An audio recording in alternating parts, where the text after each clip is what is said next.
Hello, guys. Welcome to Approach the Nerd. Sorry for the delay. As usual, we always have tech issues. It's either always Yeah, Groove or me. It's always one of the two every week. this is my Um, fault. it was Groove's fault this week. It was- But we are here. He can hear me now, which is very yes. important. But this week we are doing a trash comics, and our trash comics is basically the dumbass Chronicles of the Flash.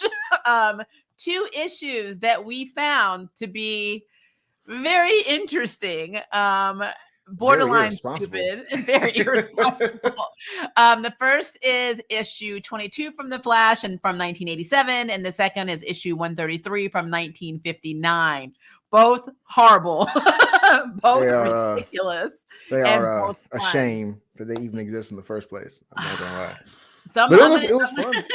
I'm gonna let you do the issue 22 summary, but first I would like people to know that this is issue 22 is actually part of a 3-part series of the Invasion series, which was actually over a lot of comics back in DC, released in 1987 to 18. I think it was 87 to 89. I could be off on my years, but and basically it was a coalition of aliens that decided to they're going to penetrate the earth and take over and get rid of metahuman. This is master grand plan. And issues 21 and 22 of The Flash were 2 issues within. They're kind of like a side story of the Invasion storyline. So, Yeah.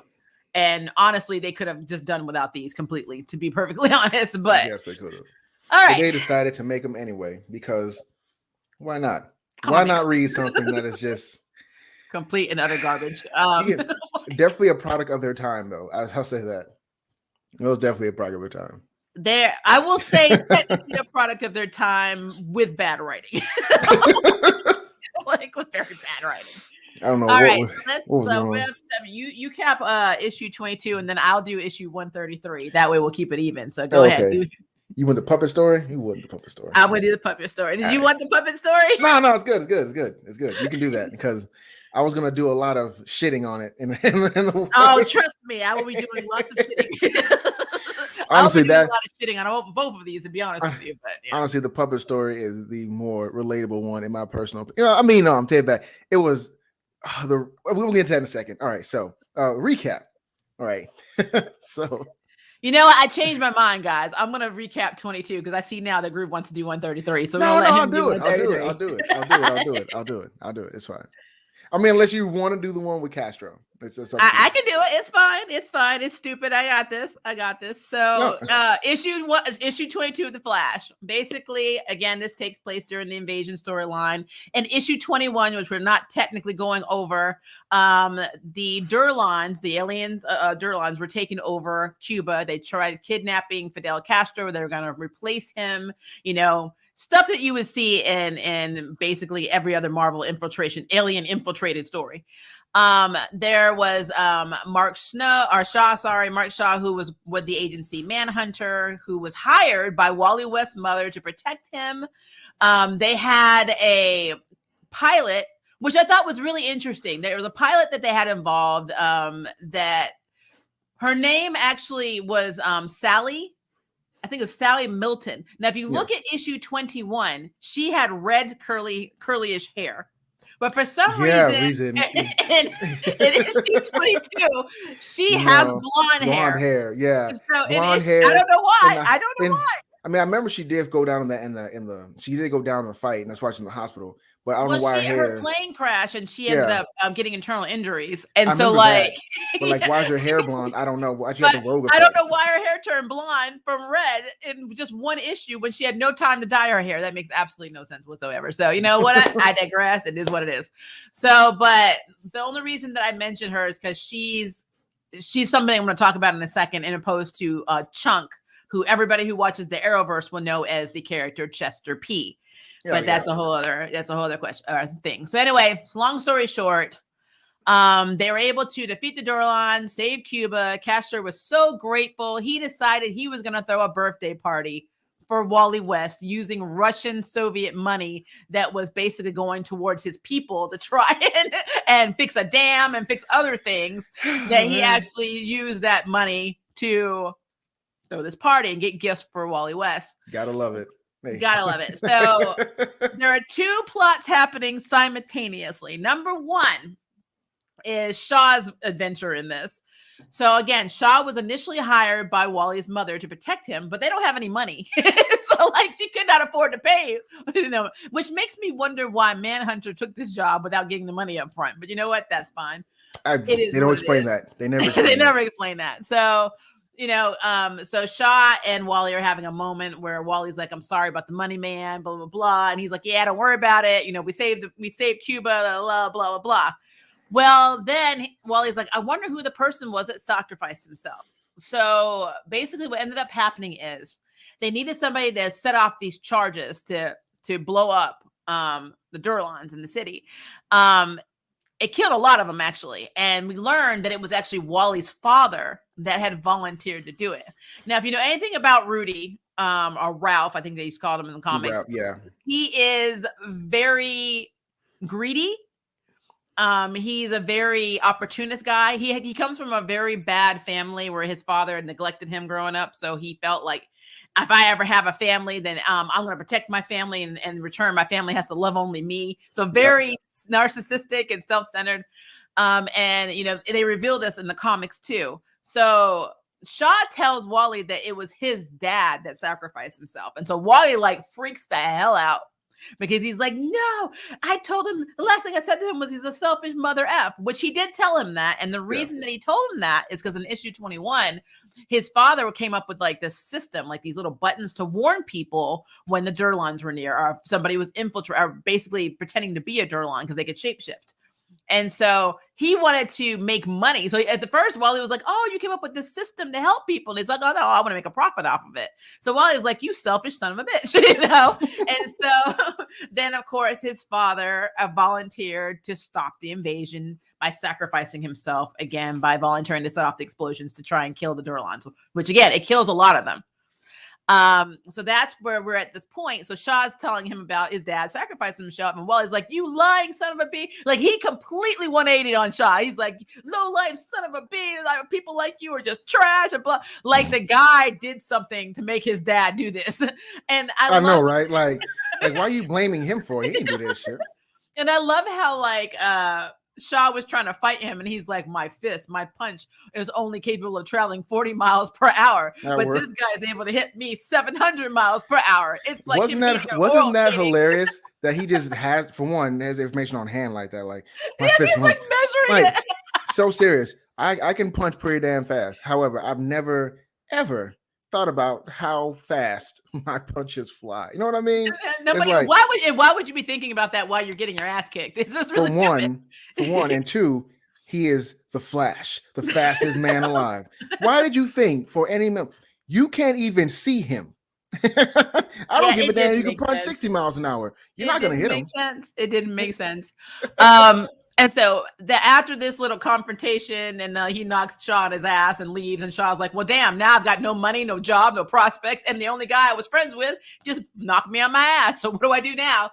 Then he gets approached for basically a job, and the job is for him to kidnap, of course, Castro, and they're doing this to stop the government. They're like, it's not even a communist government, it's Castro's government. So they want to take him out of the equation. As they said it, very Americanized this comic is. Oh, wait a minute. It really is. And I love how Shaw's like, I don't really give a shit about your politics. I just want money. 20,000, 100,000 later. Like, I don't care what I gotta do, just give me cash. So we see what Manhunter is about right now. And I'm calling him he's about getting paid. Fucking Mary's not gonna pay him. No, Mary don't have anything to pay, which is interesting because I remember Wally winning the lottery at one point in the comic books, and that did happen, didn't it? And like them blowing. Was it before this or after this though? I'm pretty sure it was before, because it was before his father left. I thought.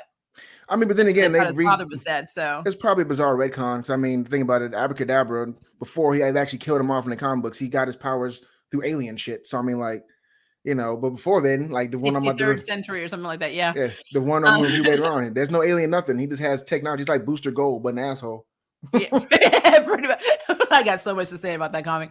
All right, so Wally leaves, and then he runs into Chester P, aka Chunk. And remember, I always tell you guys in my Flash review how they do Chester P is wrong. So basically, what is happening is he left Chunk in the Amazon, basically. He left him there. Yeah. And Chunk's in his feelings about it. He's like, I thought we were friends. Why did you leave me here? And here comes Wally. I don't got time for your drama. I know. What the fuck was that about? He was like, oh, not now, Chunk. Not now. Like, not now. I don't have time for this. I have feelings. I'm in my feelings right now.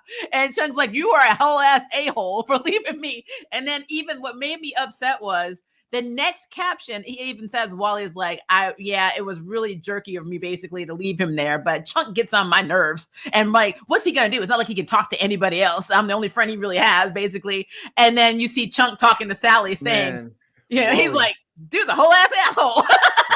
Wally bleeds of white privilege and white male fragility. I swear to God. He was being an A to the whole. And no wonder they made him so stupid in the cartoon. Like, oh, I see what y'all were doing. I see what y'all were looking at. Now I'm starting to realize maybe you guys were fans of the comics. Y'all were punishing him. It's really messed up too that, like, with Chunk, because I told you the Arrowverse always depowers I don't know why, but they depower a lot of people that were metahumans in the comics. Chester P has no abilities. He's actually really skinny. He's nothing like Chunk in the comics. So I remember pointing that out when he first got cast and when he first appeared in the Flash, because again, the Arrowverse is its whole other thing. They reinvent everything. But I love in this scene where Sally, like, whenever Chunk gets upset, he basically forms portals, and like the water that Sally had got shifted off to like some alien place, and it came back, and she's like, can you please stop sending my water to alien realms, because when it comes back it tastes really weird. To which my question was, why the hell were you drinking it? Exactly. You knew what this was. You knew what this was.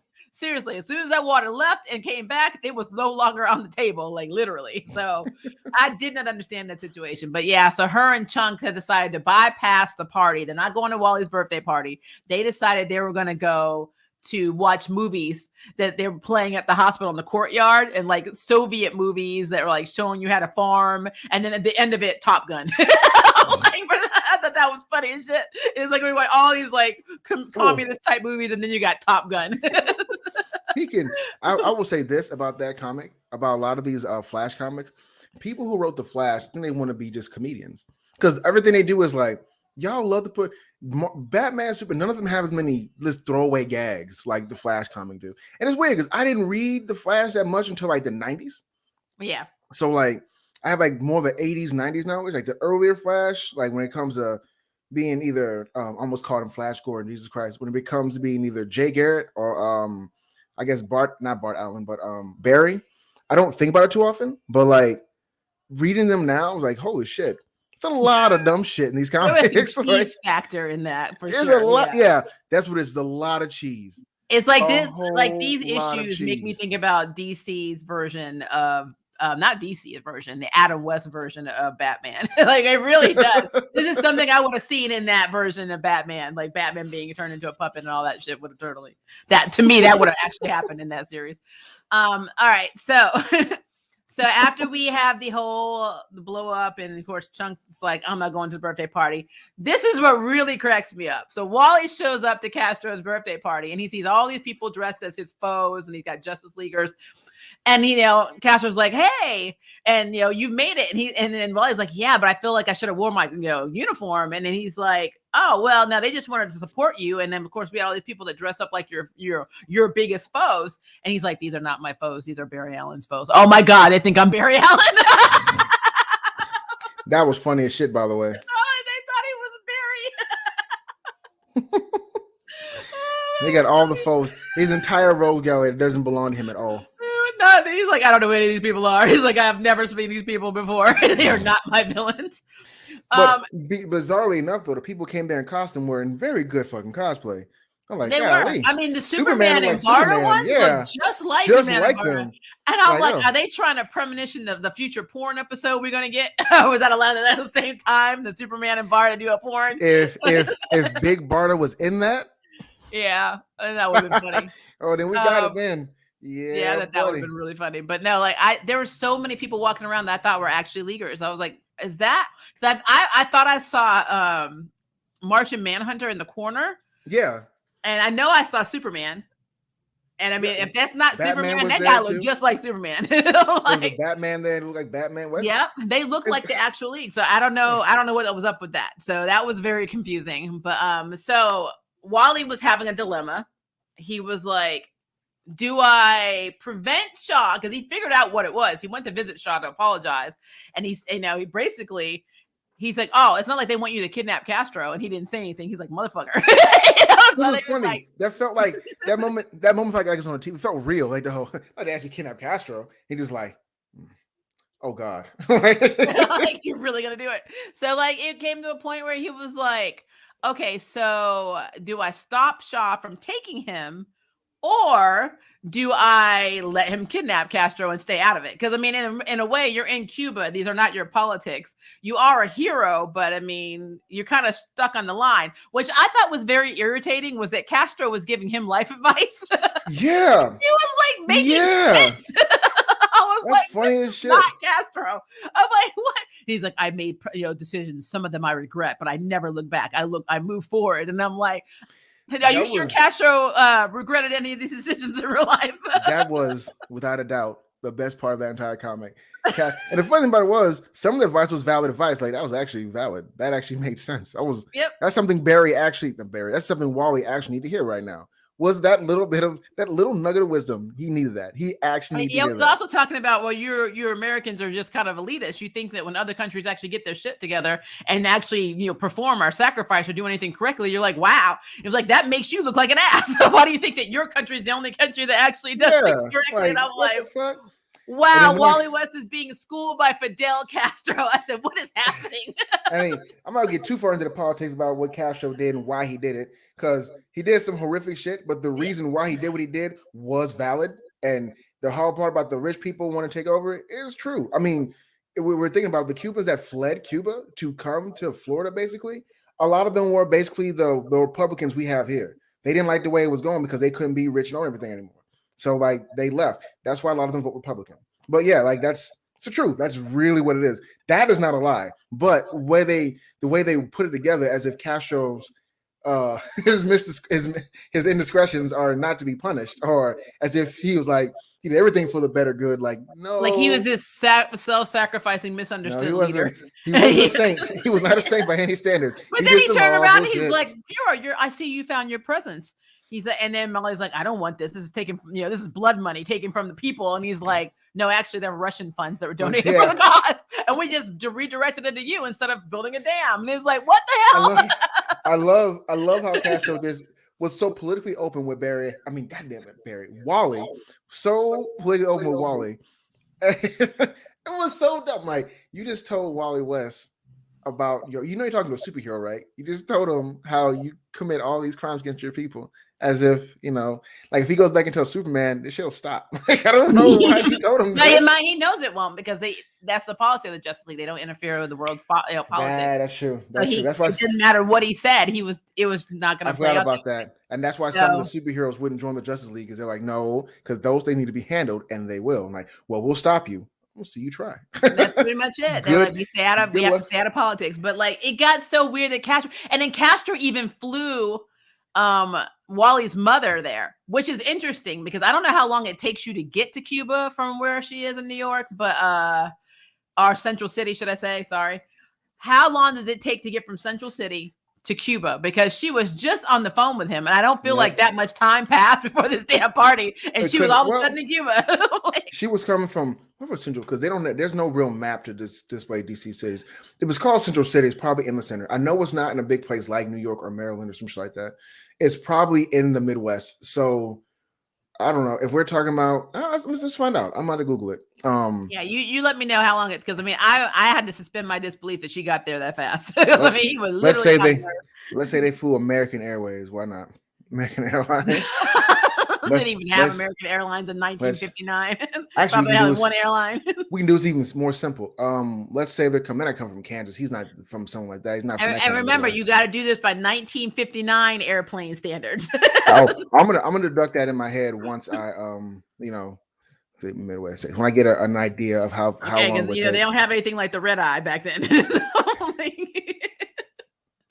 No, wait, was that comic book? Did it take place in It had to. 1959. No. I'm wrong. That's 1987. Yeah, 87. Okay, yeah. Because 133 is 1959. 59. Yeah. I was thinking, hold on, was that far back? I don't remember that far back. Yeah, 1987. Well, but still, I feel like they didn't have the digital, what are the digital like operating systems they have now. I feel like Central City is probably somewhere like Illinois or Missouri. So let's. I don't know.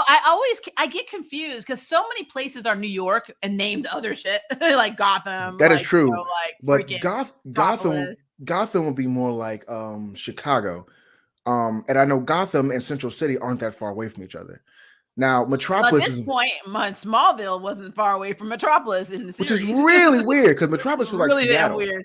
Yeah, Metropolis feels like Seattle to me. It doesn't even feel like New York City. New York City feels like actually no, I'm lying. New York City feels like Gotham. Gotham feels like New York. I'm lying. Metropolis feels like it's right next to Hell's Kitchen. Yeah, you got a point. It really does. Personal opinion on that. No, but no, you got a point that I really do. I agree with you on that one because the way everybody behaves and the lights and the signs and people go to Gotham to do a better life, but everything's so fucking corrupt. People keep going there. It's very New York attitude. Yeah. So yeah. And I think Metropolis would be more like Seattle. That makes a lot of sense. Yeah. And that's why Superman had to take or Batman took a plane to get there, which is dumb because then he flew back to Gotham. But if you really think about it, though, they've shown the Statue of Liberty so much in Superman comics that it makes you feel it's just weird. I feel like all of them are in New York. They're just in different sections of the town.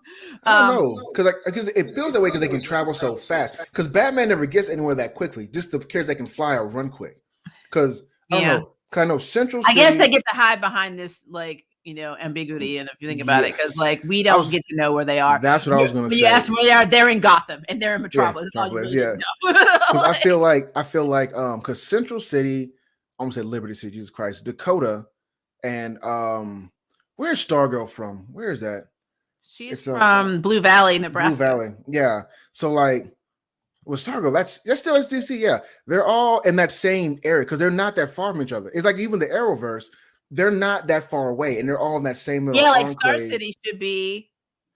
Star City also looks like New York. They all look like New York. That's just real. They all look like New York. A lot of big cities look like that, and I think a lot of these artists just have a shitty imagination when it comes out big city shit. So that's what I'm going with. We're gonna say from the Midwest, and I'm gonna say they're coming out of Chicago. Let's do that. So we'll do that. So how long would it take to get from Central City to Cuba, where Castro is? Okay, so let's say ORD to I don't know any of Cuba's flight codes, but just put Havana. Yeah. Okay, that's actually HAV. Okay, so nowadays, if you leave, hold on. Trying to find it. So it is good luck. So it is today. If you're taking American Airlines, that is a 13-hour and 10-minute flight. So I don't believe that she got there that fast because he had just talked to him that morning, and there's no way that he got that mom on the plane from when she was at home talking to Wally, apologizing for hiring Shaw, to her being at the birthday party that night. Yeah, not the fastest. There's no way. The fastest flights they have. Like it's like a red eye, basically, which is it's expensive. It's a round trip.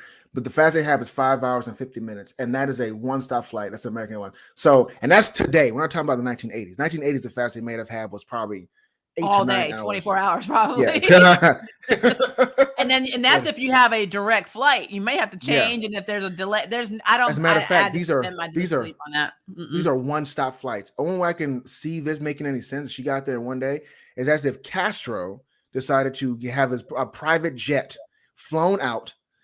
I don't know how they got through American airspace. But they have to get there, right? Exactly. So it takes 13 hours to get to Cuba. It takes 13 hours to get to her first. So that's literally 26 hours. Yeah, that's a lot of flight time. That's not impossible. They had to plan that shit yesterday before they even talked to each other. She should have been on the plane pretending not to be coming. That's bullshit. Yeah. I call BS on that. Yeah, because some of these with one stop, some of these like a 20 to 22-hour flight.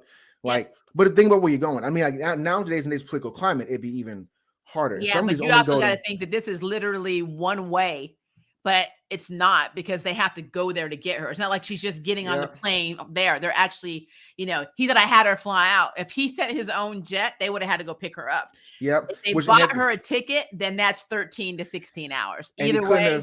She shouldn't be at that party. And he couldn't have do his own thing because there's a one stop. They have to stop for fuel. They stop for fuel in Miami and almost all these like flight patterns. So he couldn't have just got his own private jet to stop off at an airport in Miami to get fuel, and we're in a country where he's not invited or welcome in the first place, to then go over and pick her up and bring him. Yeah, that's not accurate. And she has to go through the customs thing to make sure she don't have it's not going. Yeah, none of that would happen. That's not going to happen. So yeah, we had to suspend our disbelief on this because there's no effing way Wally's mother should have been at that party. They turned Castro into like a magical Negro kind of character. Oh, look at this! It happened. It happened. But what cracks me up is she gets there and she starts like saying, "I'm sorry about hiring Shaw again. I went to the Manhunters and hired him to protect you with no money." He's like, "Don't worry about it. I'm glad you're here, Mom." And she's like, "Did you hear about your dad?" And he's like, "Yeah, I feel guilty." She's like, "Don't feel guilty. Your dad was a piece of shit." That's basically what your POS. Don't feel guilty. He was a selfish piece of shit, basically. And then she's like, they were talking. What got me is she went to Castro and he's like, "Your son is a hero. Be proud." She's like, "Yes, he is," and he's like, "And the father too." And she's like, "Well, no, actually, he was no good. But how can you hate someone and love someone at the same time?" It turned into such a soap opera. Castro was like, "You want to chill out?" I can see if you were Aunt May, then I may unzip my trousers. For some reason, Aunt May got all the juice, but oh yeah, no. And then was it Marissa Tomei? I think was that Aunt May? Yeah, Doc Ock was all into that situation. Yeah, because Marissa Tomei is fucking hot. Like she was that was horrible. She was hot. My cousin Vinny. She's been hot since she was. Yeah, but she looked 90 when Doc Ock married her. She was very old. That is also very. I was talking about Marissa Tomei, but and that's the Aunt May not the Aunt May that we had originally. The Aunt May that one actually looks. Doc Ock needs to chill out. He really does. He really does. Don't get me started about on Superior Spider-Man. That whole storyline was messed up with Aunt May. I loved it, but that whole Aunt May stuff was creepy as shit. Yeah, it was. So long story short, Aunt May. Shaw was hired basically, and he carries out his mission. Wally goes out to stop him, but he has this cloaking device on, so Wally's not able to see him because yes, Wally is extremely fast, the fastest man alive, but not fast enough when you can't see anybody. You can't fight what you can't see, and he made a point of saying that. So he knocked Wally's ass down. Put a pin in that because we're gonna jump. I'm gonna go refer back to that and I'll discuss the next comic. Just to say, y'all know. And so, long story short, Shaw was tricked by the Dorlons, the remaining Dorlons who wanted to get off of the planet. They thought if they took Castro hostage, and they also were going to take Wally's mother too, as have an extra hostage, they'd be able to get off the planet. That was their end game. Yep. Essentially, they would be fulfilling their mission of kidnapping Castro, like they were in FSU 21 and previous. But what's so interesting to me is that Shaw got knocked down and stuff. And he had this look on his face like, "You betrayed me." And I'm like, "Fucker, you just said you didn't care what the mission was. You just wanted your $20,000 deposit and your $100,000 later. Why you mad, bro?" Like, don't be mad. No honor amongst thieves. Shit. Like, what were you expecting? What? Yeah. What did you think was going to happen? Hey, guess what? You got paid $20,000 to get knocked the hell out. Yeah, knocked the hell down. So Wally's on the ground, Shaw's on the ground. Chunk could have been there to help them, and he would have actually been very instrumental in helping with his ability. If Wally was just nicer to Chester, Wally was a dick. So they made Wally West a huge ass dick to Chunk in this. So Chester P was like, "I'm gonna go hang out and watch communist movies with my girl Sally that I just met in the last issue. That got shot down and had some internal injuries because of us, and whose hair basically she's a metahuman too. Her hair is able to change from red to blonde, in one issue for some there. I really think they ran out of red ink. They had so much red. They're like, F Sally's hair. She's just gonna be blonde now. Right. So how we explain that? She's sick. She's not sick. She was injured. She's sick. Her injury made her hair blonde. So beware, women who do not want to have blonde hair. Don't get hurt. That's basically what I learned from that. But yeah, this whole comic was epically stupid. It was stupid. It made Castro out to be the most relatable and intelligent person in this whole issue, and that is sad. That is really effing sad. And even Wally was like, in his inner voice, was like, "Oh great, I'm getting good advice from Fidel Castro." And I'm like, really? Well, this is a night. This is an issue. It is an absolute issue. And again, watch out. They're gonna do the same thing with Putin in a little while. They're gonna have like Static Shock meets Putin. It's gonna be like, what the fuck? Static Shock going to hang out in Russia. Shit, like it's like, what the hell is happening in these comics, man? I'm having my prom in Russia. Like, why are you out there? What are you like? What are we doing? I learned something in this issue. I learned, number one, politics is a joke. Number two, everybody thinks Wally is Barry Allen. Number three, every time I mess his name up, shit. Number three, the people of Cuba, when they party, watch out, because these people could look like anybody in your life. I mean, they look like clones of the Justice League. I mean, to the point where that don't make any sense, which essentially makes these people the most dangerous people in all of the Marvel universe. Yes, those disguises were good. The physiques were good. It don't make no sense. I'm saying Marvel. I meant DC because Flash is absolutely like, DC. It just. But I mean, they're.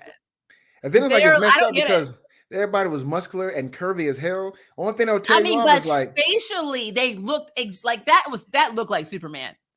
That you would not be able to tell Superman apart from that. And it's weird because as much as they do try to separate the shit, like this comic felt like a comedy to me. It felt like pure comedic 1980s. Like sitcom-y comedy. I could hear the laugh track in the background. I could hear the clapping and stuff happen. Like when Aunt May did her little thing, they were like, I can hear people going, ooh. And he's looking like Dios mío. Like, you know, like I'm so glad it does not translate to the Wesley Shipp version of the Flash TV series, because I would have been like, really, you really are trying to Adam West this shit, because it was effing stupid. Like it was so stupid. And again, the only reason that Castro did this because in issue 21, Wally ended up saving him, and essentially because he saved him, was able to get rid of what they thought the Dorlons. They didn't get rid of all of them. I thought, get rid of the Dorlons and basically reestablish him back in his leadership role. It renewed his I guess, mission and strength to further his Castro plans. And he actually credited Wally for all of that. He's like, because of you, I get to continue on my path of destruction, beating these bitches into submission. Thank you for building a better Cuba. I'm like, well, damn. And Wally's sitting there like, shit. I said, and let me not shit on it. Like I said, one more time, I did not hate Fidel because I wasn't in Cuba, so I can't really hate him. He did some pretty awful things, but I understand what he was aiming for. I think he missed the target, but I get it. He did the same thing any wingnut in this country would do if they had the ability to. Oh yeah, Donald Trump. I just don't like dictators. So Castro is never going to be high on my list. I don't like him. I don't like Hitler. I don't like any of them. But like I said, if Donald Trump became president but had like maybe $50 to his name and not millions, then he'd be doing the same shit. There's no doubt about it. Doing the same shit. Like Fidel Castro and Donald Trump have a very similar mindset. It's just that Fidel had no money when he came into power. That's the only difference. That's true. Well, wait, we forgot one aspect. Let me go back to talking about Ralph or Rudy, or you want to call Rudy West. Not the 5 keys, Rudy West, but you know. This is how crazy it is. This is what Wally said he did in the comic when he was talking to his mom. He said, Dad was a POS, wasn't he? And Mom's like, yeah. He's like, remember when I was trying out for the softball team and he didn't know if I was going to make it? So he invited the coach over to the house and pretended to put poison in his drink. And then when they were going to play against another opposing team, another school, he let all the air out of the bus's tire so they couldn't transport the kids to the thing. I'm like, that motherfucker crazy. They talked about that like as if like, remember when Dad made toast and he burnt it, but he tried to scrape it off and serve his regular toast. And like, remember when Dad was hollow ass crazy. like, your dad was such a card. Like, what the hell? Your dad was an ass. Actually, that's not how you handle problems as an adult. I mean, and he was a manhunter himself. He was actually part of the manhunter organization, so that makes sense. But like, the way he was just saying it, it's just like you said, it was just like nonchalant. Like it was just, oh, remember that time, Dad? Like, I don't know, slit my teacher's throat. You're like, oh yeah, that was bad. Like, remember that time you burnt the roast and Dad choked you, and then you slapped him, and then he threatened to stab you, but I was there, so he just laughed it off, and you did too when y'all had dinner. Remember that? That's what that sounds like to me. It's like, what the fuck is going on with this conversation? Now, to be fair, if you know his backstory, the Manhunter organization wanted him to get married. They lived in the same town in Blue Valley that Stargo does. So people probably know that, but they were in Blue Valley in Nebraska. And he met Mary. He only married Wally's mother because he wanted to have a kid, because he was promised that he would have like a superpowered, a very special kid. That's what he was promised. That was his backstory. So again, he came from a family where his dad treated him like shit and didn't care about him. He played favorites among his kids. So he's very he has abandonment issues, let's put it that way. And his abandonment issues are so strong that he decided to have a family, and that family was going to be forced to love him, even if by force. That's basically how that is. That's it. Y'all gonna do this. Or you'll die when I'm trying. You won't love me. It's like, okay. That's the whole. You heard what I. That's the whole. You heard what I said. Like, okay, Daddy-o. Yeah, Daddy was. let me not interrupt. What the fuck you got going on? Yeah, so it kind of tracks that his dad would try and threaten and pretend to poison the coach to get his way and let the tires out of the car and stuff. That's absolutely believable to me. So yeah, messed up situation. If you really think about it, Wally West's father is just like the Braddock twins in Marvel, because their daddy got married to their mama to try and make a Captain Britain. So it's almost like a storyline they used a lot throughout in Marvel and DC and other comic universes. They use this trope a lot. Go get married, have a baby with this person, and that baby is going to be cool. That's literally it. You're like, the wife's expendable. We don't give a damn about you.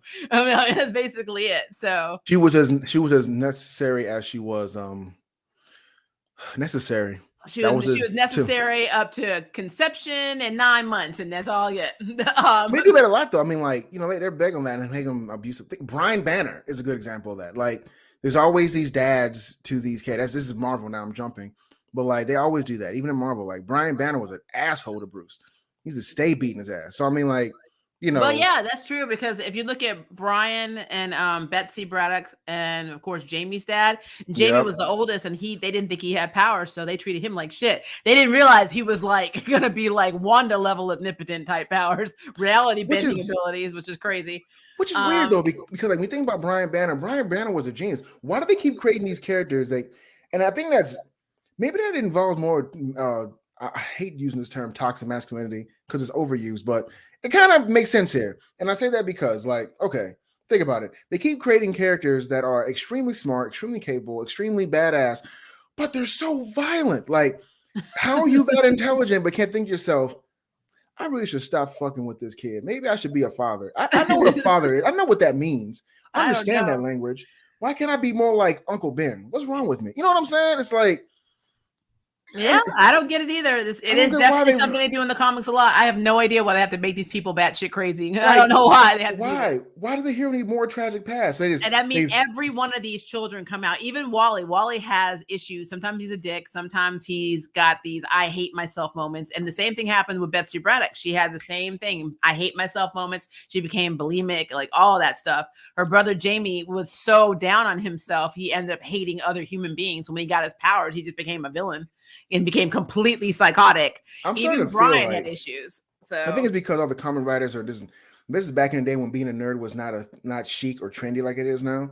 And I think because of that, since he wasn't out playing football with his dad or she was in the kitchen cooking with her mom, they just had a very bad relationship with the same gene or same gender parent role in the household. So they got older and they rise up. Because even with women, female characters usually have mothers that are very oppressive, very abusive, very manipulative. Like even Wonder Woman's mom is like that. She's very manipulative and abusive like that. Like, why are you like we see she had like a decent past as a child. Like her mom wasn't always an asshole to her. But like, the older she got, the more she was like, Diana, do as I say or I'll hit you. And she's like, yes, mother. Like, what is going on here? It's a grown ass woman you're talking to. What are you doing? Yeah, that was messed up actually. That was a mess. But the comics have that trope all the time. It's like if you're a male superhero, chances are your dad was an asshole. If he wasn't an asshole, he's already dead. Batman. That's why you are where you are. You were just traumatized either way. I'm sorry. Either way it goes. Like your mom, though. No, your mom, that was a saint. If your parents are still around or some guardian is still there, the mom is the one if you're a male, and the dad is the one if you're a female. And golden and silver age. I will say though, these days there are some crazy ass moms in the comics now too. But yeah, back in the day, the mother was the good one, and the father was the one that was basically traumatizing you and screwing you up. Unless a gender swap. If you're a female superhero character, all the way around. The dad is the loving, caring one that loves his daughter no matter what she does, and he'll try to hide and protect her. But the mom is like, she's awful, manipulative. She's an abusive bitch, and we gotta get rid of her. No. It's like, why do we do this? Can y'all come up with a different story? How about like both parents are good? Like, look at Superman. Superman's the only exception to this rule, where his birth parents. Well, no, I think Squirrel Girl had a pretty good. She never had any problems. That's why she wasn't traumatized. That's true, but Squirrel Girl's used as like a joke character. She's used the same way Deadpool often used, and Gwenpool actually. She has like their kind of like fourth wall breaking. Like she beat Thanos. Like, get out of here, shut up. That's not a thing. I love Squirrel Girl. People underestimate her. No, she be Dr. Underdog. I love her. She be Dr. Doom. Sorry, Dr. Doom by herself with her army of squirrels. I remember. It was like.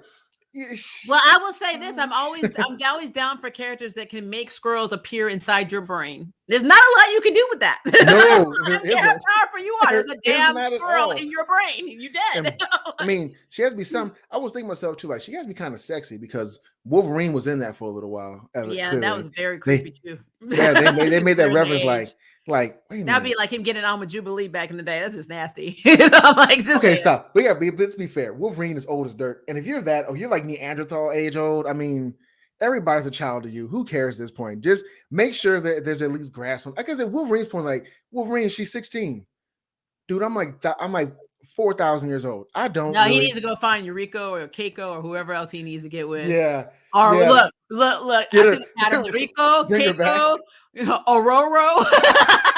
I mean, just saying. Like, hey, he likes those. He likes those. He likes those.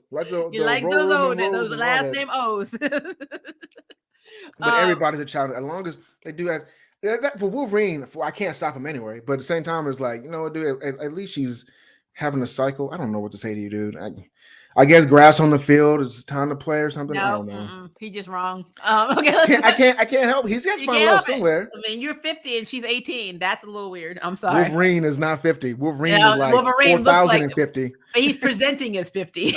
That's a weird thing too, because he doesn't. They draw him as a 50-year-old. In some comics, they make him look older and more ragged. In some comics, like he's about 25. Some he's like about 36, which makes sense. And some like he's like 57, 60. Like, where'd all this extra shit and all this gray come from? Short, angry man. Like he's able to change his appearance daily. They'll know about him. All right, your turn. Flash 133. All right, Flash 133. Oh man! All right, so last time we saw Flash, she was out there doing this thing, saving the day and everything else, and it was all pretty cool shit. You know, we were there for it. But then, Big Bad Abracadabra, who has been sent to jail, you know, the Pokemon man decided he's gonna get out of jail right now, so he creates a whole new science experiment with the dishes he collected that were dirties from the kitchen. Don't ask how he did it. He a man with 64th century. He think with 64th century mind. Something we got to be doing. Stay woke, my friends. So he makes a whole light show in the kitchen. Light show in the kitchen. He controls the senator's mind. No, I'm sorry, not senator. The mayor. The governor. The governor, yeah. So the governor's mind tells the governor some kind of way through light shows that to let him out of jail. Don't know how he did it. He can't really do magic, but I guess right now we can. That's an impressive trick. It's magic until you don't know it. Then it's science. So do what you do. So he gets him out. He pardons him out as his last thing. Then he steps out of office, and they can't undo it because he pardoned him. He gets out of office, and Abracadabra seemed like he kind of learned something. He was in jail for about a couple of weeks, and he hated it. He hated the outfits. He said, "I think it was a month at that point. He'd been there for a month. Sorry, a couple of weeks. So he's been in jail for. We'll give it a month. Let's say a month and some change. He's been in jail for a month and change. Like, man, the outfits here suck. I gotta look fly. I can't keep going back to jail like this. Man, gotta take it straight and narrow. This place is too awful. Ugh. Prisons from my time, we get cell phones. This ain't happening. Because he has to remember cell phones, right? He doesn't say it, but we have to assume he knows it because it is what it is. It's 1959. They better not have any damn cell phones. No, they don't. But he comes from a time where we got cell phones. He has to have cell phones. He has to know it. So by his time, shit, they beam commercials into your head. You see them when you're dreaming, like a Futurama. This is different world. Different world. What? They sunglasses they put on them. They cell phone. They just like, oh, yeah, I'm gonna call them. Like that's what they do. So as he's settling in this world that he's part of that moves so much slower than his own, he decides to get a real job, be an entertainer. Because I mean, he rented a whole ass condo, and I don't know what money he even did that with. Was the money he stole? Don't ask where he hid that when the cops didn't get it, but whatever. So he decides, I'm gonna go on a straight and narrow. I'm gonna go out here, give me a real job. I don't have any real skills, so I'm just going to entertain people because I can also be dumb. So he made his whole puppet show with life-size puppets that he created, and I'm not going to ask how because he made a mind warping machine out of pots and pans, something I can't even begin to fathom, but whatever. Now, in the meantime, our boy, it's Barry in this one, isn't it? It's Barry. Yeah. In the meantime, our boy Barry, he ain't having it. He don't like this shit at all. He reading newspaper. He's distressed. And then his girl, Iris is like, what's going on with you? He's like, not right now. Got problems. She's like, you sure? He's like, yeah, bitch, I'm sure. Go on, shit. Damn. She's like, all right. Just let me know you feeling better then, huh? And she walks off. He's like, I got to feel what's going on. Now, mind you, this is back in the day when Barry Allen still had the whole ring thing with the suit into it. If you're trying to figure that one out, figure out how the pots and pans make somebody lose their mind first. But I digress. Back to the point of this recap. So Barry's going around trying to figure out what's going on. He don't know. He's mad, but he don't know. So Iris decides to invite him out to Abracadabra's little show, whatever, because it's been getting huge hits.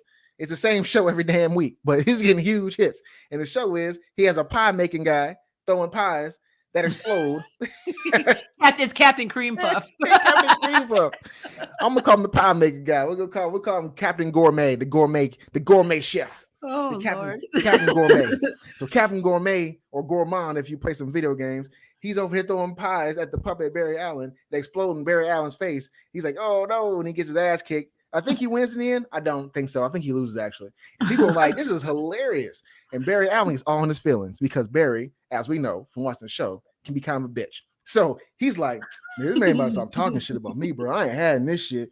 Man, I'm a player, G. Bro. No, dude. Oh man. I ain't having it. It's just him inside his own head. He's talking to himself because Barry Allen's kind of sus. So he goes out there, puts on his red tights. It's like, man, I'm about to go whoop people's asses. I'm about to do the most crime fighting ever. They ain't about to doubt my name. And that's what he does. He goes out there, he's boom zooming, punching people in the face and shit. Which I want y'all to think about this. If you're moving at the speed of like sound, even at the speed of sound, you touch somebody, like just tap them on the shoulder while you're running. That's a whole shoulder gone. Imagine this man is running and then taps you in the face. There's no way you deserve that. What you were stealing. But once again, I digress. So Barry Allen was running around, zip, zap, powering everybody, beating everybody's ass, putting everybody in jail. Something he could have been doing in the first place, but I guess he decided his job at the police precinct is more important. But guys got to eat, you know what I'm saying? Players got to play. So Abra's all mad now because nobody's coming to his show because Barry Allen is showing a whole different face, which means two things. One, he was being a lazy asshole from the first beginning. And two, Abra, you not that damn funny to show the same. You can't keep telling the same not joke every week. People are like, man, this is hilarious. I never get over here the same shit every day. But if you know Netflix, then I guess they do. So anyway.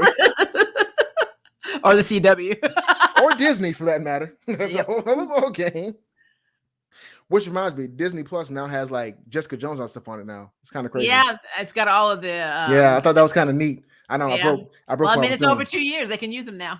Yeah, I broke from it, but yeah, they own all that stuff. All that stuff is now Disney property. It tripped me out at me to change. Well, that's probably how Matt Broderick from Daredevil was in the Spider-Man. No Way Home. That was their way of hinting you like we're going to use them again. They're coming back. I'm cool with that. I'm excited. Anyway, back to the story. So Abra's like, every time, man, I can't hear shit. I'm gonna get him though. I'm gonna give my show back because I ain't that creative. I ain't come up with nothing new. You see how much you lacks creativity, but you can create a time machine out of pots and pans in prison? You got to think about shit like that.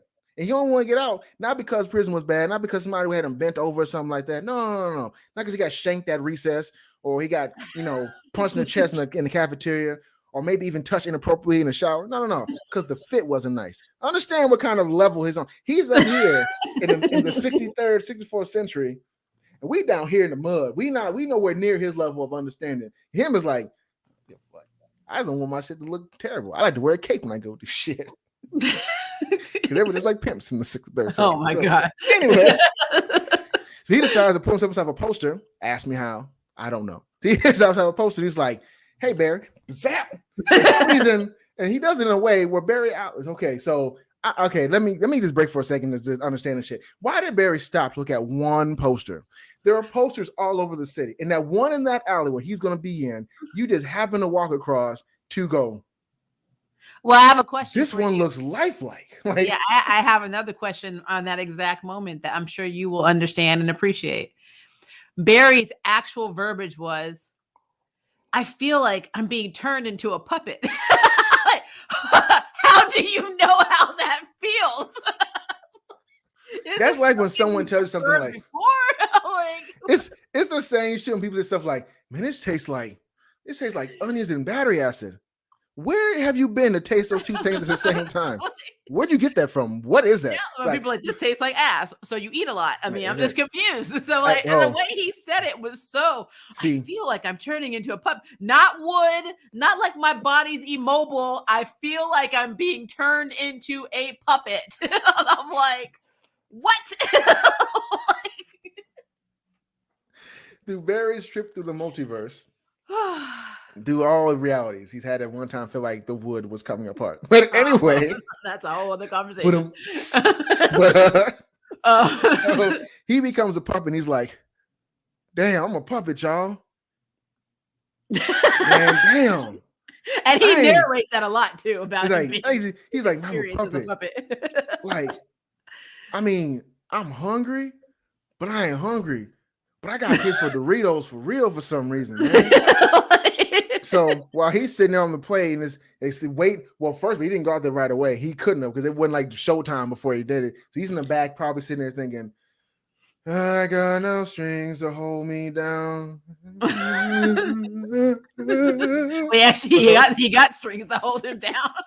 So he's out there getting pies thrown in his face that he can't even feel anyway. He's like, this is so embarrassing, which is where we got to this point in the first place, because you was embarrassed, you got mad, and now you here. So you could just talk to, we'll get to that in a second. So he's like, I gotta find a way to do this. Gotta find a way to do this. Hold on. I can control every molecule in my body. It was never a power Barry had. However, he can speed him up, but he can't just control him. That's not the thing. They were like, their little side note. Talks about because of these freaky chemicals, he also has the power over all of his atoms and all of his molecules. I'm like, since when? It's the same shit do Superman every other comic back in the golden age. When they want to write you out of something, they just make shit up. Today, Superman is now also psychic. Also, he can phase through walls.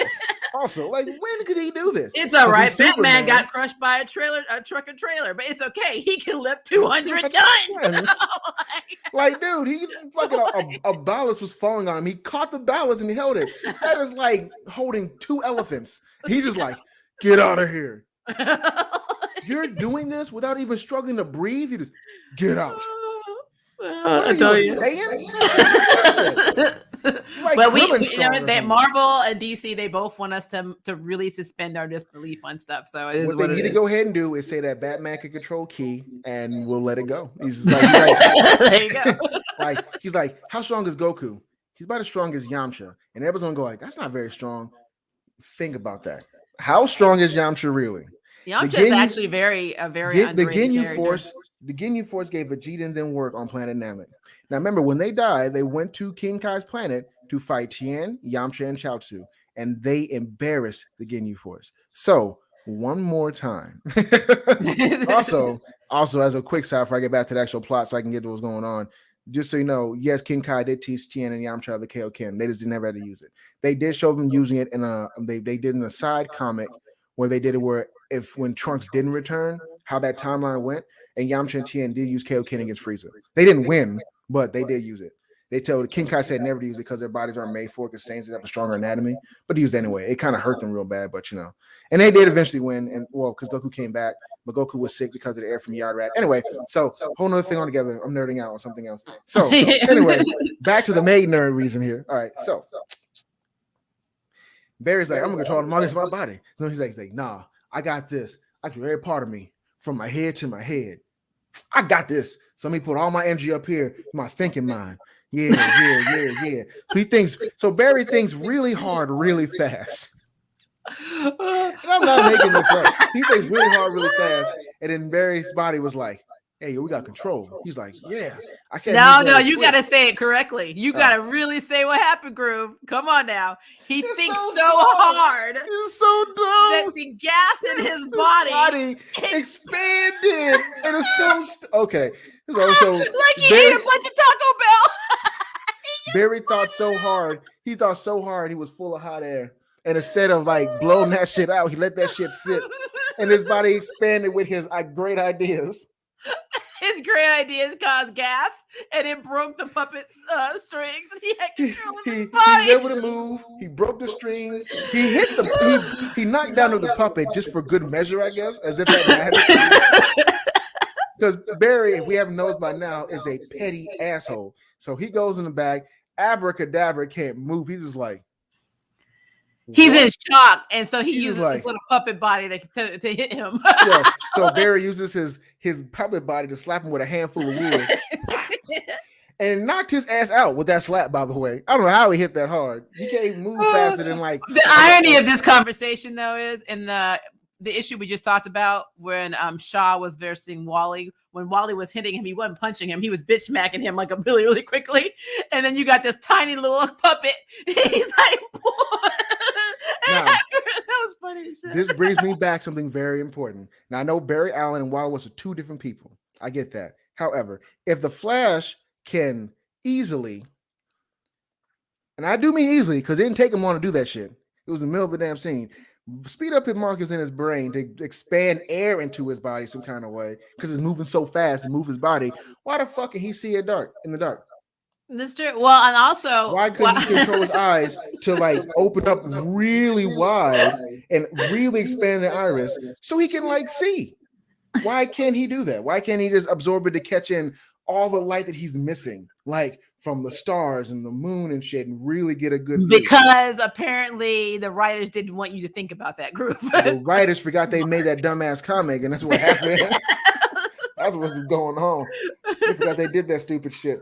I mean, you really have to understand these are the same people and the artist who illustrated him bending over like he was taking a huge fart when he was making the gas go through his body. It was freaking horrible.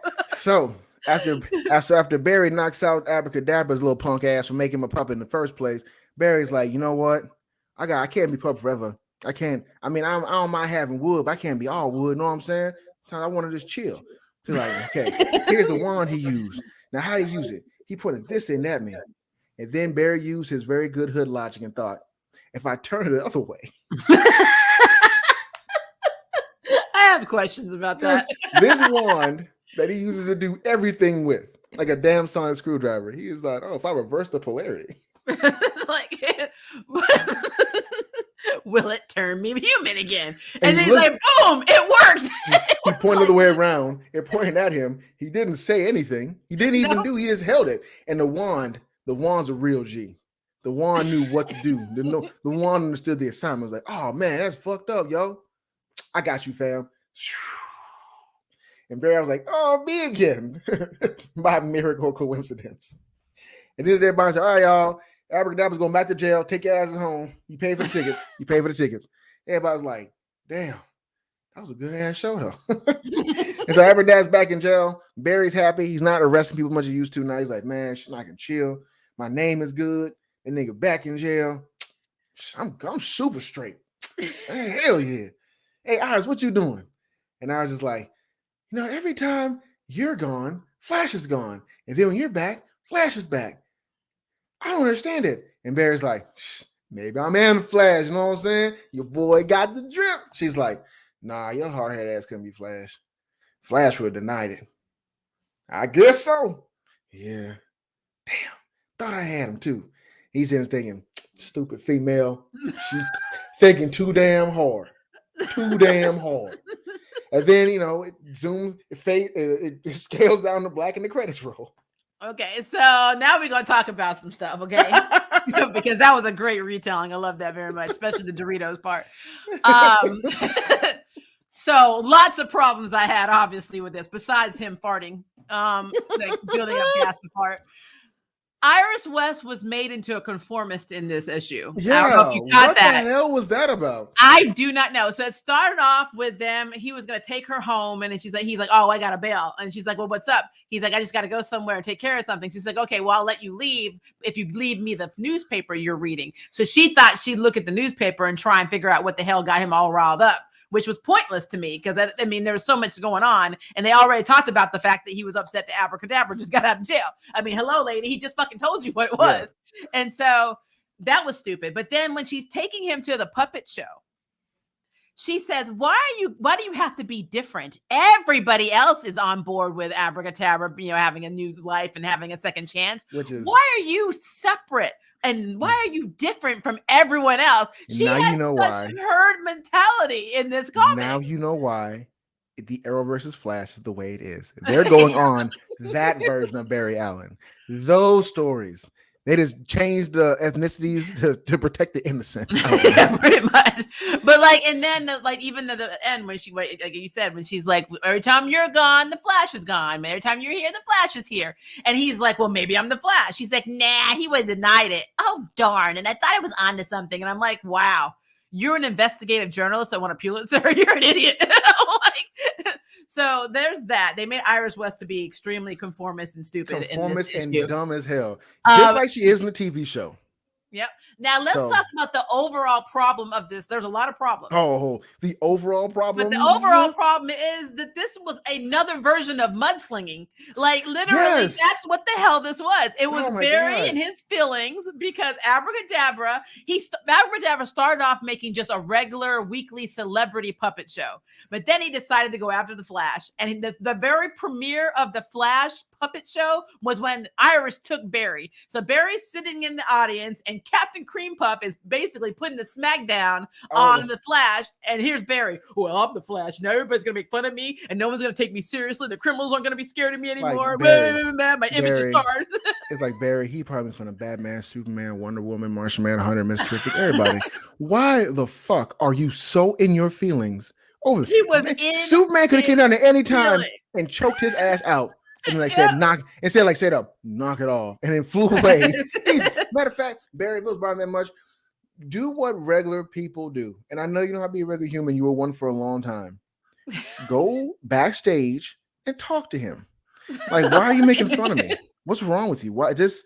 Well, first of all, Barry Allen couldn't do that because he didn't know Barry Allen was the Flash. The Flash needed to go backstage. That's exactly what I mean. Go back there in the red tights and hey man, I know you're out of jail real fast and you shouldn't be because you should still be behind bars and I can't fight that right now because I'm not a politician and I should kick your ass. But I see you trying to go straight.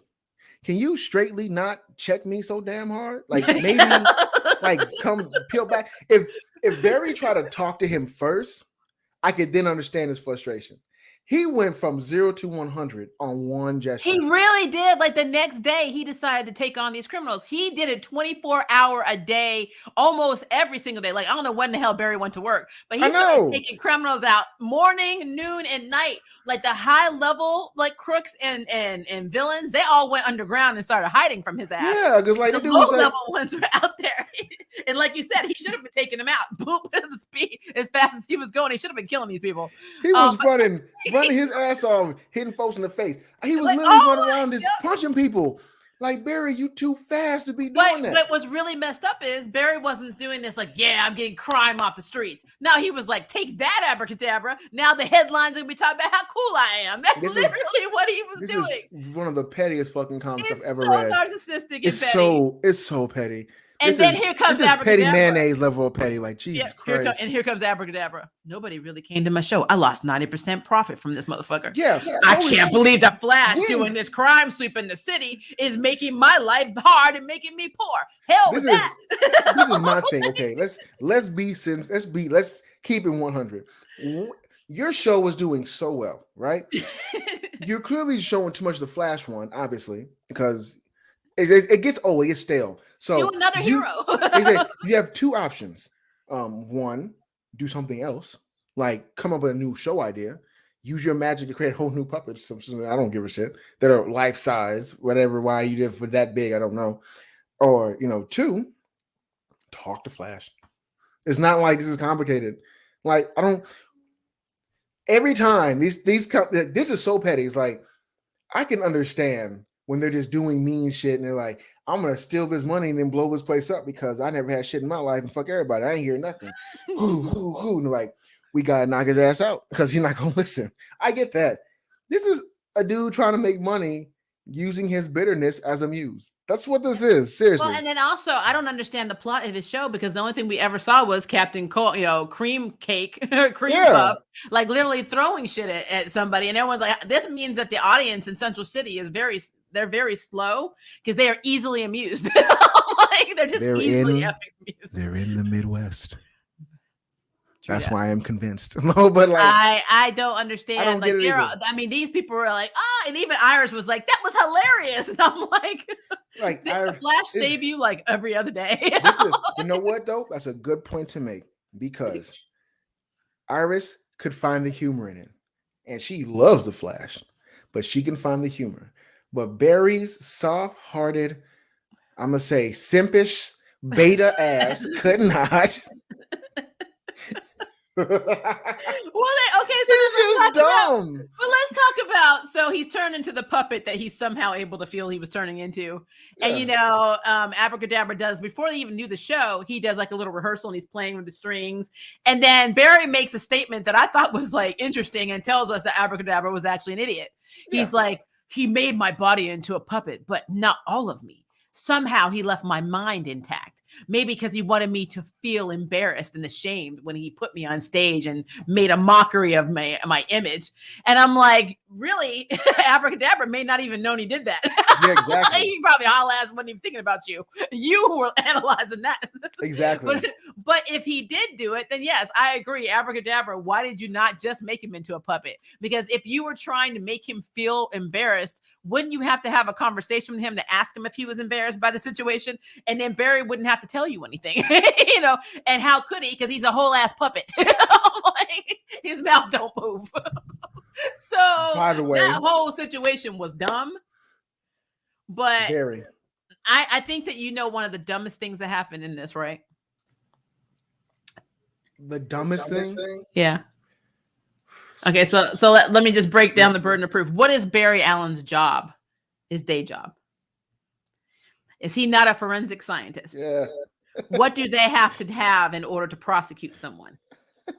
Proof. So at the end of this comic, Flash becomes human by using the wand, of course. We have no idea how he got this damn wand to activate, but whatever.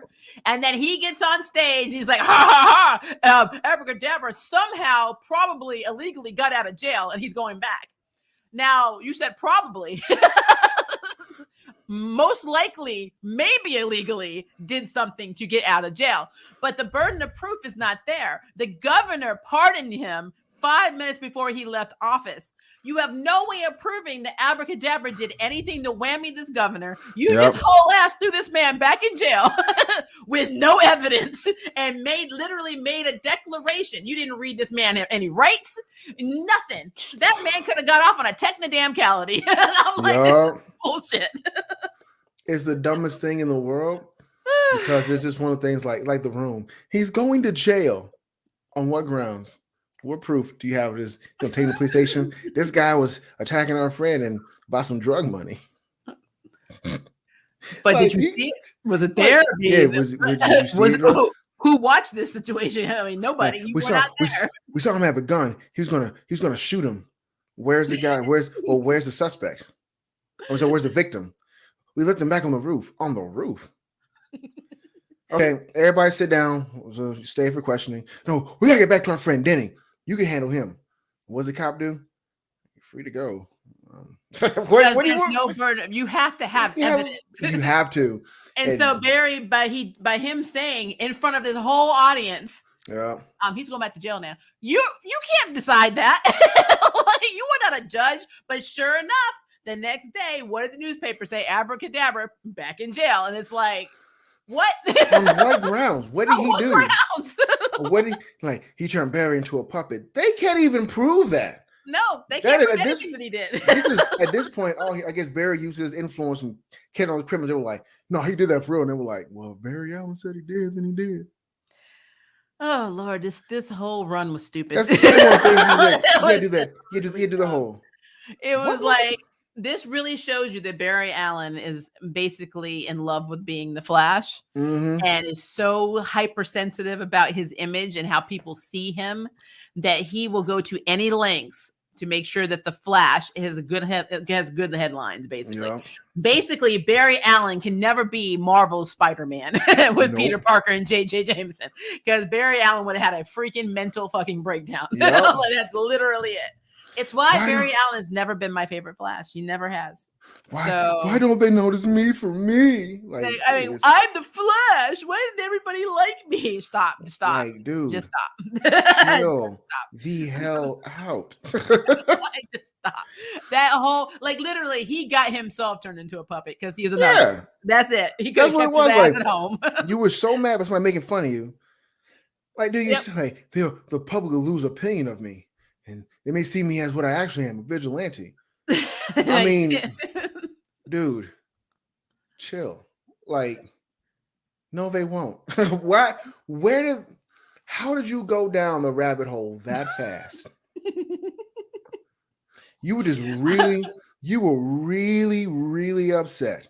Really upset that Abra was out of prison. And that shit ate at you. And then when he was doing better for himself, at your expense, he was basically doing, he was not Bill Burnham. He was burning him up. He was puppet showing it with comedy. You was like, he just couldn't handle it. He was like, I'm gonna kill this motherfucker. That's what you did. That's what you did. That's what you did. And that was all. I was okay. You were good with that. You were fine. You were like, yeah. I'm gonna show him. I'm gonna fight fire with fire. Not for you, for whatever reason, as fast as you can think, you didn't think to yourself, this is not a reformed criminal. He's just trying to keep out of jail. Yep. Clearly. Yep. So if I retaliate and do something else, he's going to retaliate back. Now, if that was your plan to make him look, guilty, to put him back in prison, I guess well done. But if he was out here doing the straight and narrow, and he had to worry about it too much, then once again, well done. What the hell was wrong with you? Why did... Look, the only thing we really needed to understand about this issue is Iris West apparently is a conformist and not very bright. The Flash's main power is not being able to access anything from the Speed Force. It's being able to fart his way into humanity. You don't need evidence to put any criminals away. Mudslinging is absolutely the way to go. Yeah. Yes, technically defying the laws of physics by punching somebody at the speed of sound is not possible, but it is in this issue. Puppets are apparently bad.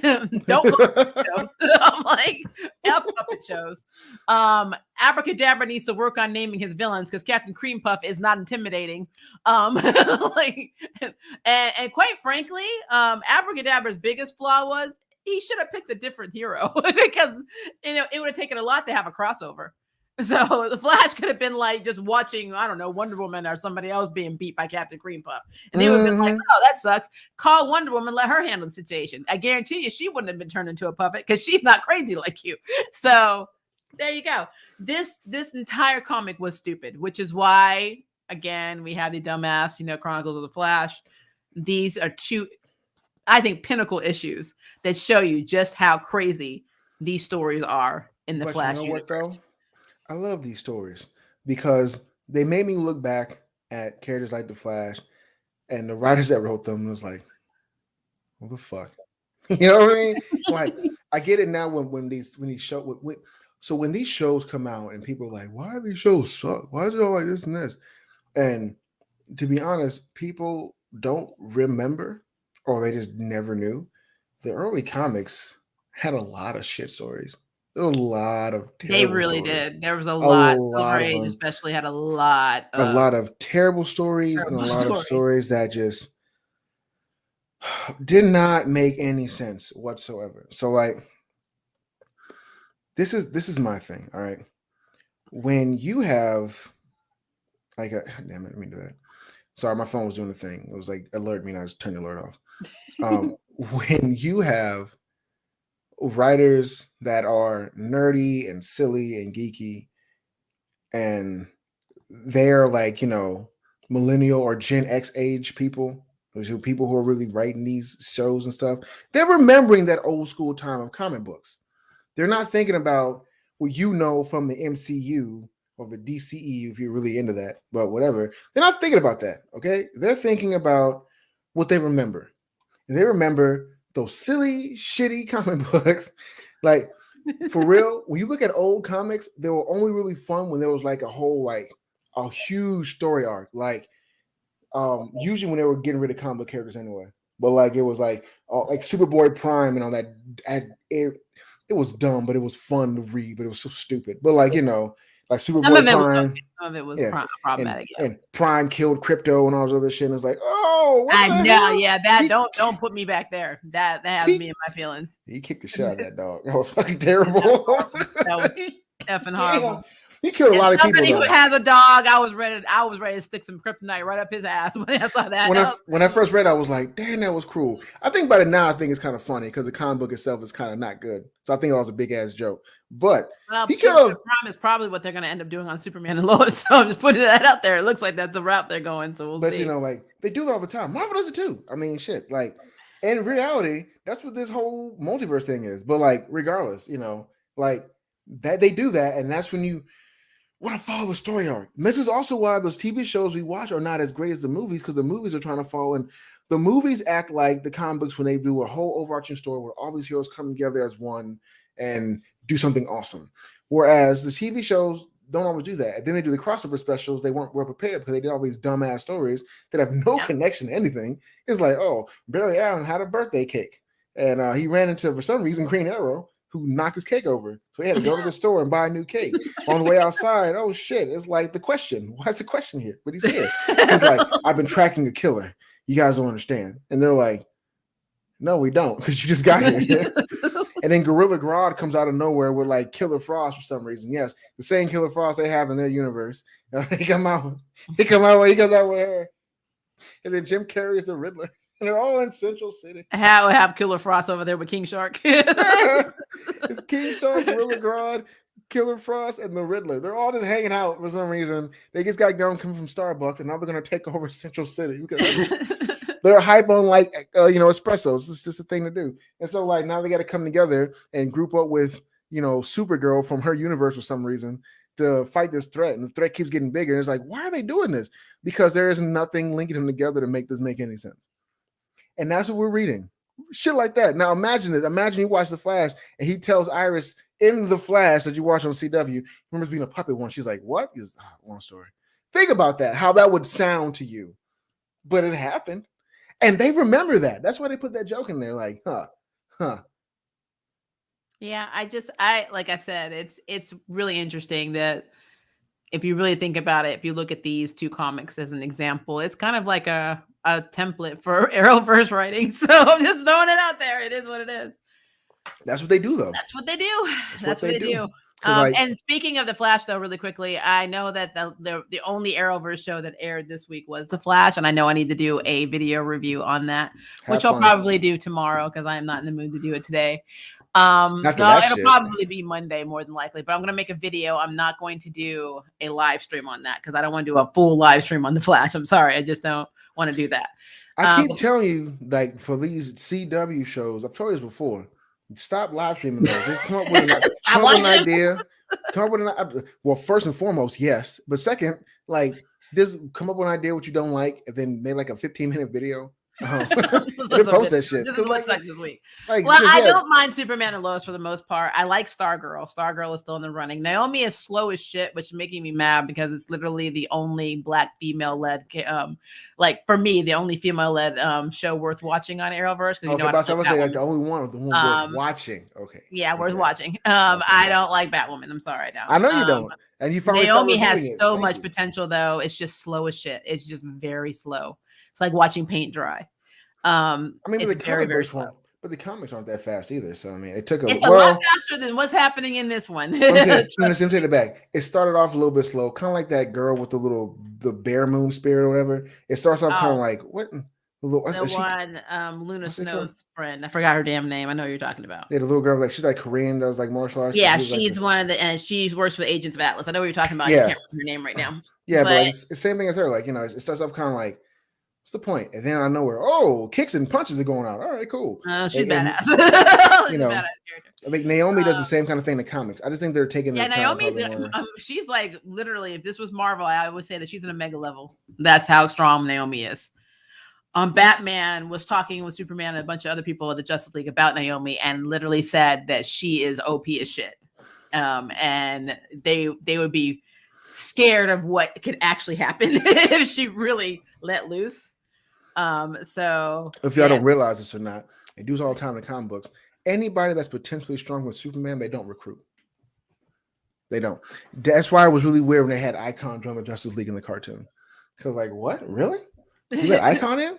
That's a threat to you, my guy. Like, he can actually kick your ass. Like, why you let him in?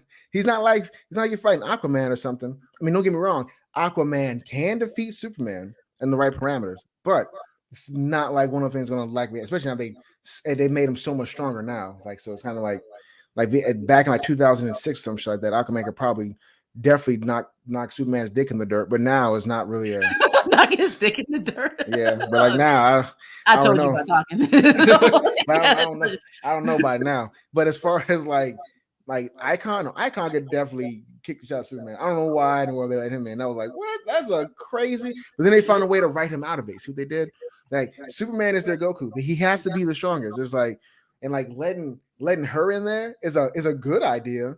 But it makes Superman. But then again, like they dwarf him. Like Martian Manhunter is way slower and way weaker, and nowhere near as smart as he should be. You know what I'm talking about? Like, well, I was saying Superman and Lois, they have definitely weakened. This is the weakest version of Superman they've had.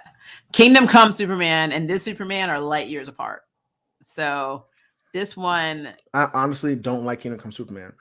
He was powerful for no reason. He had abilities. Like, but you realize that you don't like Superman anyway. This is a mute. I'm not a big fan. I'm not, because it's one thing if a character that's strong but has like a different kind of struggle, like One Punch Man does. But like when you have a character that's strong to be strong and has no difficulty until like Superman's only difficulty is that I guess he'll say he's trying to be kind, but he just got caught off guard. Yeah, well, his difficulty is his struggles are more mental. Yeah. Because again, he is a character that has abandonment issues. He's also a person that feels displaced on a world he desperately wants to be a part of, but can never be because he's a whole ass alien. Which is weird because like Batman is the opposite issue. Batman is his superhero, period. Bruce Wayne is his alter ego to him. Like, that's something. If you watch the Batman movie, I'm not going to spoil anything. That's actually something they talk about. That is a question of which one is who's the real person? Is it Bruce Wayne or the Batman? Because that pros out in comics too. This is where I don't know if this is a real term or not, but I'm going to make it up if it isn't.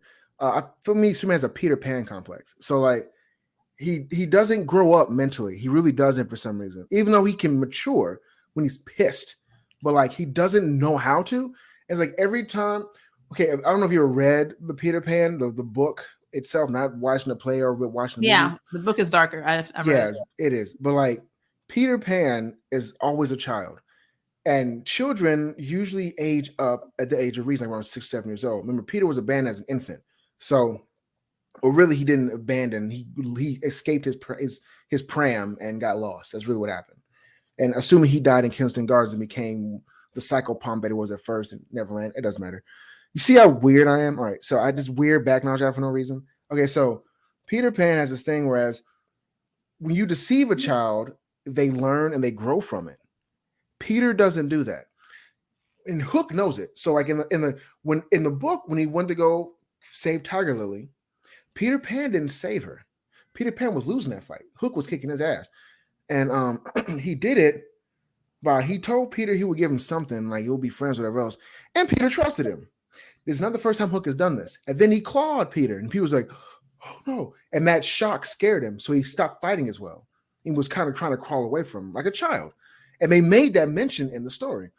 Superman has that same problem. He doesn't seem to learn from the last time. Well, see, this is where I'm gonna say to add on to that though. I feel like there's so many characters, even Batman, that are children. And the reason I'm saying that is I always use Batman as an example because people get in their feelings when you say anything about Batman. He's just like the Batwoman of the Arrowverse. You can't talk without this stuff. This guy saw his parents get gunned down in front of him and never went into therapy. Nope. He is the same person standing in that alley watching his parents die, even at his age now. He's never been able to let it go. He's never. I mean, as somebody who has a lot of law or had a lot of loss in their life, and when you don't deal with that shit, it deals with you. Yeah. And so he hides behind that mask, and he deals out this justice, you know, and this is something he's done traditionally throughout the comics, except for Adam West's world, because the Batman in Adam West's world, that don't even make any damn sense. He's happy being rich, and he likes his life. He loves his life. He had a bat phone. Alfred he's kind of like the green gardening. I mean, it never turned nighttime in Gotham. It was just a whole other experience. He was like Batman, that Adam West Batman and Green Hornet on the same level. They're just two rich guys that want to go out and do something else. They were bored being rich. That's what it was. He was you just nailed it on the head there. The nail on the head. He was the Green Hornet in Adam Westford. That's exactly, which kind of makes sense because they did a Green Hornet crossover back in the day. They did. And Kato kicked the shot of Robin. I remember that. And they tried to they wanted him to dumb it down, and Bruce Lee was like, Bruce Lee was like, I'm not losing to a dude in a Speedo. Lost your mind. I can blow my breath on him and he'll fall. Like I'm not gonna lose this little white dude. Oh no, this ain't happening. So I know that was really funny. But no, I love whenever I watch these comic debates because they act like anybody. If you break down every character in the Justice League, you're gonna see all of them are children. All of them need a therapist. I mean, every fucking one of them. So Superman gets a lot of shit because he's OP and he's indestructible, and so everyone's like that. And I know why DC stands behind him, because if you do the math, he is their first comic book character. Yeah, he was what started it all. So I mean, that's why they have such allegiance. It's like Mickey Mouse. You're never gonna see Disney talking shit about Mickey. I mean, hell, they put him in Kingdom Hearts for a reason. You know, he's the king. You know, so let's close the door for good. Yep. So this is why Superman gets all the shit. So when people ask that question, this is what it is. But I mean, we cannot neglect and negate the fact that all of these characters are screwed up. They are. There's no well-adjusted superhero. There's never been any, never gonna be. Like that's what attracts characters. You can't be a superhero and be well-adjusted. If you're a well-adjusted person, you get a job. Look, superheroes don't get seriously. You got all the confidence to go out there. No, look, you have to have something wrong with you when you are confident running around in Speedo and you are, you know. I'm saying to wear the tights and the boots and the cape and run around hitting people in the face at light speeds, Barry Allen. Like literally to go out there with a Speedo on in confidence. You're confident about it. It's like, I mean, unless you're Luke Cage or Jessica Jones, they go out there in street clothes like, all right, I'm gonna do this. Well, look, the Defenders are a whole different level, but we all would know how screwed up they are too. Oh, they got their problems real bad. Oh yes, especially Jessica Jones, poor girl. The difference is they don't pretend they don't have problems. That's true. That is true. That's a big difference. That's why I like it. I feel so bad for Jessica half the time, but she'll tell you straight up, no, I'm drinking this whole bottle of Jack to myself because I hate everything. However, I'm not going to die from this, and I know it, but I need to make money. I mean, the Purple Man was molesting her, basically. I mean, it's just what it is. Molesting? I'm trying to be PC. I wasn't the R word on the channel. But no, there's a lot going on. In the comics, actually, it was worse. And so, but the doctor we can dissect Jessica Jones. But if you want to know what I think about Jessica Jones, my very first video, I did a nerd video about is Jessica Jones the real villain, or is Trish the real villain of Jessica Jones? But I mean, and honestly, I agree with you because he probably is. But then again, the doctor was really awful in that movie, in that TV show. He was just, you know. Well, everybody was a villain. That's the thing. But Trish was just whiny. She got on my everlasting nerve, and she did shit to make everything. Trish is what happens when those people who are superheroes don't get to be superheroes. That's what they do. Trish is what happens when Marvel series decide to reinvent the wheel, because that is not who Trish and Wildcat really was. So snap. At all. She was actually from the Spider-Man universe. She premiered in the Spider-Man comics. She was nothing like that. So, but you know what? It is what it is. Hey. It is whatever. Like you can't SOCKS. It is what it is, man. You said we saying a foreign language on my channel, man. Anyway, all right. So we're at an hour and a half, guys. I did see some people popping in and out. I'm sure people will be popping in more. I saw we got some likes on the channel. We appreciate that. If you have any suggestions on comic books you want us to trash, our trash comics you want us to read, we probably already read it. So let us know so we can schedule our next trash comic. I like the prior comic you want us to trash. Trashing something beautiful is so much easier. It really is, but actually. reading the chaos is so much more fun. It really is. No, going into a train wreck willingly, there's just something about it. Again, Jet Group, Graf Group, thank you for being once again my excellent co-host for Trash Comics. His links are below, so please like and subscribe to his channel. Be on the lookout for content in the future. We will have Groove back. I'm trying to get him on here to do some animated reviews too, and some more reviews on top of that. Because I will. I got a new schedule coming up. He got a new schedule. Yep, he's going to be training martial arts stuff. So he's a martial arts instructor. So he's getting his new schedule. I'm very, very proud of him. So, but that also means we have to redo our schedule on the channel with him. So going back to where I belong, teaching. It's just going back to where you belong, in the dojo. Yes. but again, guys, make sure to put in what you would like us to review. If you have any comics, I did get I know you guys really want us to do Punisher. I'm going to have to get Groove to read Black and White so we can talk about it, because it is a really disturbing and stupid. I'm going to do it. I didn't know that. You didn't tell me that, by the way. I told you last week. You just don't listen to me, Sagittarius. No, you didn't. I did. When I said Frank Castle turned black for a day, and you said, "Oh, I want to read that." Oh, yeah, you did. And I was like, "No, I want to." You don't listen. No, I do. I remember now. But I was like, "No, the Flash puppet thing is way funnier." Yeah, it was. But now you're gonna get it. You have a lot to say about that Punisher. We're doing that next. We're gonna do that one next. But if you want us to review anything else, please let us know in the comments below. And be on the lookout. I got videos coming up. I got streams coming up. Arrowverse will be going on next week. So prayer, it's already we already have a link for it down in the bottom. So make sure you set your schedule for that, and make sure you select the notification, because for some reason YouTube will not let you know. I don't know what it is. It just won't let you know. So make sure to check that out. Damn algorithm. All right, guys. If it is night for you, have a good night. If it is day for you, have a good day. And we will see you in the next video. Bye, guys.